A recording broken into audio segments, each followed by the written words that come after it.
गंजाम जिला कविसूर्यनगर एनएससी कार्यालय में ताला पकाईदेले अध्यक्ष और काउंसिलर। कार्यरत समस्त कर्मचारी को कार्यालय बाहर को बाहर करा सह मुख्य फाटक रे ताला पकाई धारणा बसचंती निर्वाचित प्रतिनिधि माने। राज्य में नुआ सरकार गठन परठारु सहर में कौन उन्नयनमूलक कार्य हेउनाई। राजनीतिक आक्रोश रखी प्रत्येक उन्नयन कार्य बंद करा सह किछि दिन पूर्व विभिन्न उन्नयनमूलक कार्य टेंडर होइतवा सत्ते कंट्राक्टर मानकु एजाए कार्यादेश दिया जाउनी। बाहर थिबा टेंडर को बातिल करबा लागि कुआडे विधायक चाप पकाउथवा अभियोग करी आज कार्यालय सम्मुखें अध्यक्ष समेत बहु काउंसिलर धारणा बसुछथि। कविसूर्यनगर एनएस देखु आमर कविसूर्यनगर म्युनिसिपालिटी रे विगत दिन में इ टेंडर माध्यम 48 गोटी काम बाहर करा जायतिला, जोटा कि आमर काउंसिलिंग बॉडी रेजुलेशन रे पास करथिले। सेतिपई इ टेंडर करा जायतिला, ठिकादार माने एडी पार्टिसिपेट करथिले, सेटा मध्ये पब्लिश करा गला।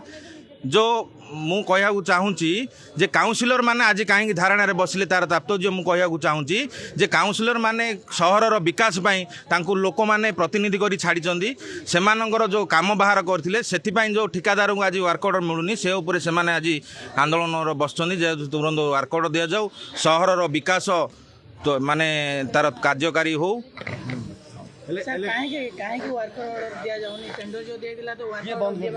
देखु आम जहाँ शुणा पाचु ये विधायक चापरे आमर ईओ सार वर्क ऑर्डर देवा नाराज अच्छा, जोटा कि आम विगत दिन में कलेक्टर पीडी एसपी सार आम लिखित अभियोग देइथिलु, 7 दिन समय मागिथिलु, तार मध्य किछि कार्यकारी हेलानी।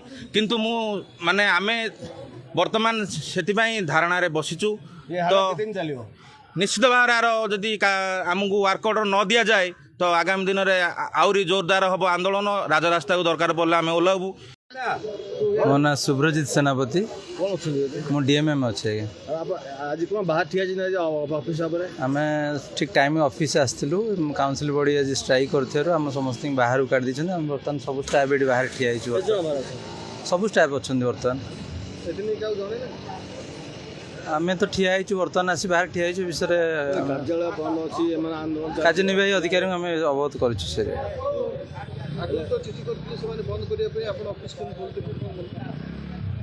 सर से विषय जहाँ कार्यनिर्वाही अधिकारी कहीपर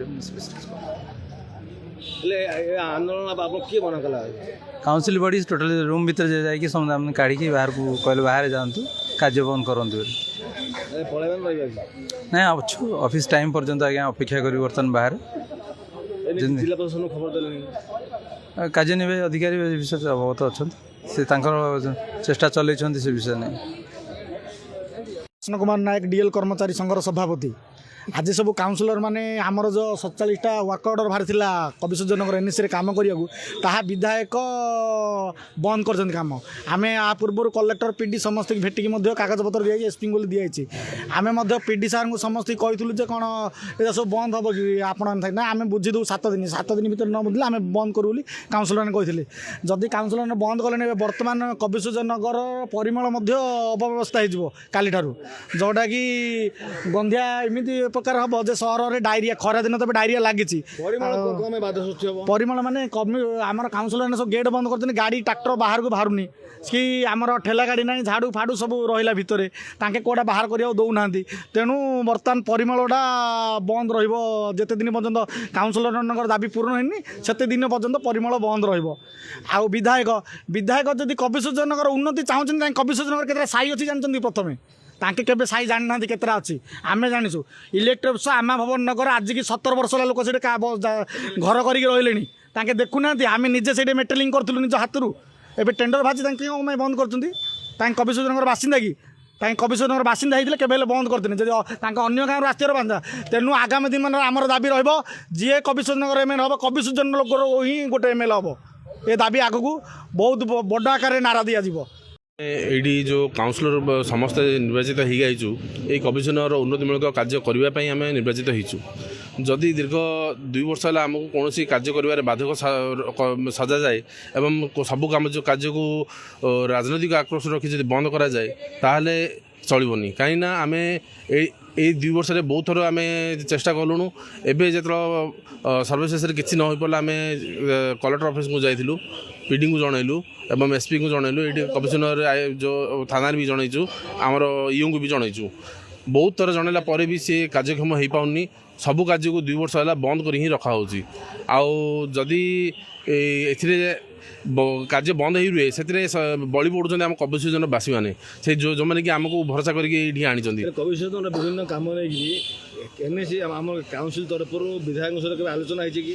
ବହୁତ ଥର ବିଧାୟକ ସିଏ କହୁଛନ୍ତି ଖାଲି କେବଳ କାର୍ଯ୍ୟ କରିବା, ସିଏ କୌଣସି ମନା କରୁନାହାନ୍ତି, କିନ୍ତୁ ଭିତରେ ଯେକୌଣସି ସରକାରୀ ଆମେ ଅଫିସକୁ ଯାଉଛୁ ସେମାନେ କହୁଛନ୍ତି ଆମ ଉପରେ ପ୍ରେସର ପଡ଼ୁଛି, ଆମେ ବନ୍ଦ କରି ରଖିଛୁ, କେବଳ ଏତିକି ହିଁ କହୁଛନ୍ତି।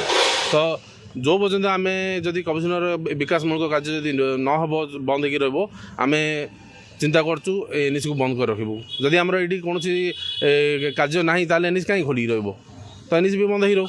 ବିଭିନ୍ନ ବିକାଶମୂଳକ କାର୍ଯ୍ୟ ଯେଉଁ ବନ୍ଦ ରହିଛି କୈଶୋରବାସୀ ତ ଅସନ୍ତୁଷ୍ଟ ପ୍ରକାଶ କଲେଣି। ନିଶ୍ଚିତ ଭାବରେ ସମସ୍ତେ ଏ ନେଇକି ଭାରପ୍ରାପ୍ତ ଅଧ୍ୟକ୍ଷ ହିସାବରେ ସହରବାସୀଙ୍କୁ କ'ଣ ମୁଁ ସମସ୍ତ ସହରବାସୀଙ୍କୁ ଜଣାଇବାକୁ ଚାହିଁବି, ସମସ୍ତେ ଜାଣିବାକୁ ଚେଷ୍ଟା କରନ୍ତୁ ଏବଂ କାହା କଥାରେ ପ୍ରଲୋଭନରେ ପଡ଼ନ୍ତୁ ନାହିଁ, ସତ କଥାକୁ ସାମ୍ନା କରନ୍ତୁ। ଯିଏ ବି ଆପଣଙ୍କୁ ପଚାରୁଛି କି କମିଶନର ବିକାଶ କରାଯାଉନି ତାକୁ ଓଲଟା ପଚାରନ୍ତୁ କାହିଁକି କାମ ବନ୍ଦ କରି ରଖାଯାଇଛି। ଯଦି ଯେତିକି କାର୍ଯ୍ୟ ବନ୍ଦ ହେଇକି ଅଛି ସେତିକି ହେଇଥାନ୍ତା କମିଶନର ଆମର ସୁନା ହେଇଥାନ୍ତା। ଗଞ୍ଜାମରୁ ରଜନୀକାନ୍ତ ପାତ୍ରଙ୍କ ରିପୋର୍ଟ ଟୁଡେ।